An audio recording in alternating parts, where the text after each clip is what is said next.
அச்சாரம் டிவி நேயர்களுக்கு வணக்கம். இன்றைக்கி திரைவிமர்சனத்தில் நம்ம பார்க்க போகிற திரைப்படம் தண்டகாரண்யம். அதியன் ஆதிரை இயக்கத்தில் அட்டகத்தி தினேஷ், கலையரசன், ரித்விகா, சபீர் கல்லரக்கல், வின்சு சாம், பாலசரவணன், முத்துக்குமார், அருள்தாஸ், யுவன் மயில்சாமி. கதை: கிருஷ்ணகிரி மாவட்டத்தில் தொழுவரப்பட்ட என்ற கிராமத்தில் பழங்குடியினத்தைச் சேர்ந்த அண்ணன் தினேஷ், மனைவி ரித்விகா, தம்பி கலையரசன், தாய் தந்தை என்று கூட்டு குடும்பமாக வசித்து வருகிறார்கள். கலையரசன் பையூர் வனச்சாரகத் துறையில் தற்காலிகமாக 7 வருடமாக வேலை பார்த்து வருகிறார். அவ்வப்போது தன் காதலி வின்சு சாமுடன் பழகி வருகிறார். வனத்துறையில் நிரந்தர பணி கிடைக்கும் என எதிர்பார்ப்புடன் உழைத்து வந்த கலையரசனுக்கு அண்ணன் தினேஷால் வனத்துறையில் உயர் அதிகாரி அருள்தாஸ் உதவியுடன் பணபலமும் அரசியல் செல்வாக்கு மிக்க முத்துக்குமார் வனத்துறையில் நடத்தும் கஞ்சா கடத்தலை வெளிப்படுத்தியதால் தற்காலிக வனக்காவலர் பணி பறிபோகிறது. இந்நிலையில் கலையரசன் இராணுவத்தில் சேரலாம் என்று ஒருவர் கூறுகிறார். தம்பிக்கு இராணுவத்தில் பணி கிடைக்க வேண்டும் என அண்ணன் தினேஷ் பாடுபடுகிறார். இராணுவத்தில் பின் கதவு வழியாக சேருவதற்காக இடைத்தரகர்களுக்கு பணம் கொடுக்க விவசாய நிலத்தை விற்று 5 லட்சம் பணத்தை இந்த நபரிடம் கொடுக்கிறார் கலையரசன். ஜார்க்கண்ட் மாநிலம் ஜோத்பூர் சென்று ISGS போலீஸ் பயிற்சி மையத்திலும் கலையரசன் சேர்கிறார். அங்கு அவரை போல பாலசரவணனும் மற்றும் பல இளைஞர்களும் இந்த ISGS போலீஸ் பயிற்சி மையத்தில் சேர்கிறார்கள். அங்கே உயர் அதிகாரிகள் தலைமையில் ஒரு குழு இவர்களிடம் ஆயுத போராட்டத்தை கைவிட்டுவிட்டு சரணடைந்த நக்சல் என்ற யார் ஒப்புக்கொள்கிறார்கள். அவர்களுக்கு மறுவாழ்வு, இராணுவ பயிற்சி, வேலைவாய்ப்பு என்று ஆசை வார்த்தை கூறுகிறார்கள். மேலும் அவர்கள் மட்டும்தான் மேலே பயிற்சிக்கு செல்லலாம் என்று இராணுவ அதிகாரிகள் கூறுகிறார்கள்.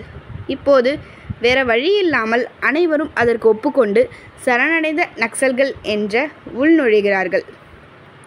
சரணடைந்த நக்சல் பாரிகள் பற்றிய செய்தி பத்திரிகையில் வருகிறது. இதை தெரிந்து கொண்ட உள்ளூர் போலீஸ்காரர்கள் கலையரசன் குடும்பத்தினரை சித்திரவதை செய்கிறார்கள். வனத்துறை அதிகாரி அருள்தாஸ் மற்றும் முத்துக்குமார் தினேஷை பழிவாங்க அவரை கடத்தி சென்று துன்புறுத்துகிறார்கள். இவர்களிடம் இருந்து தப்பித்து காட்டில் மறைந்து கொண்டு அவர்களை பழிவாங்குகிறார் தினேஷ். ISGS போலீஸ் பயிற்சி மையத்தில் அதிகாரி யுவன் மயில்சாமி கீழ் கடுமையான பயிற்சியில் ஈடுபட்டு வரும் கலையரசன் வட மாநிலத்தைச் சேர்ந்த சக தோழன் சபீர் கல்லரக்கல் மூலம் பலவித கஷ்டங்களை அனுபவித்தாலும் இராணுவ உடை அணிந்து வேலையோடு தான் ஊர் திரும்ப வேண்டும் என்ற மனநிலையில் அங்கே கஷ்டங்களை அனுபவித்து வருகிறார். இதற்கிடையே கலையரசனும் சபீர் கல்லரக்கல் ஒரு கட்டத்தில் உயிர் நண்பர்களாக மாறுகிறார்கள்.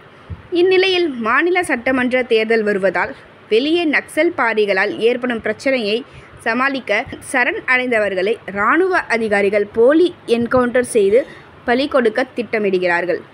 அதன்படி ஒரு குழுவுக்கு பணி கிடைத்து விட்டது என்று பொய்யான தகவல் கூறி அவர்களை அனுப்புகிறது. இந்த குழுவில் சபீர் கல்லரக்கல் இடம்பெற்றுள்ளார். வழியில் அவர்கள் என்கவுண்டர் செய்யப்படுகிறார்கள். இந்த செய்தியை பத்திரிகையில் காணும் கலையரசன் அதிர்ச்சியில் உறைந்து போகிறார்.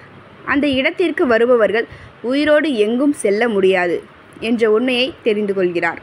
அவர்கள் பிடியில் இருந்து எப்படியாவது எல்லோரையும் காப்பாற்ற வேண்டும் என்று கலையரசன் முயற்சி செய்கிறார். அடுத்த போலி என்கவுண்டரில் தேர்வாகும் கலையரசன் நிலைமை என்ன, ஊரில் காட்டில் மறைந்து வாழும் அண்ணன் தினேஷ் நிலைமை என்ன என்பதே படத்தின் மீதி கதை. முருகன் கதாபாத்திரத்தில் கலையரசன் சிறப்பாக நடித்துள்ளார். தடையனாக வரும் தினேஷ் அநியாயங்களை எதிர்த்து தட்டி கேட்டு குரல் கொடுக்கும் அழுத்தமான கதாபாத்திரத்தில் நன்றாக நடித்துள்ளார். தினேஷ் மனைவியாக ரித்விகா, கலையரசன் காதலியாக வின்சு சாம் சிறப்பாக நடித்துள்ளனர். சபீர் கல்லரக்கல், பாலசரவணன், முத்துக்குமார், அருள்தாஸ், யுவன் மயில்சாமி, சரண்யா ரவிச்சந்திரன் என இதில் நடித்திருக்கும் அனைவரும் அவரவர் கதாபாத்திரம் உணர்ந்து சிறப்பாகவே நடித்துள்ளனர்.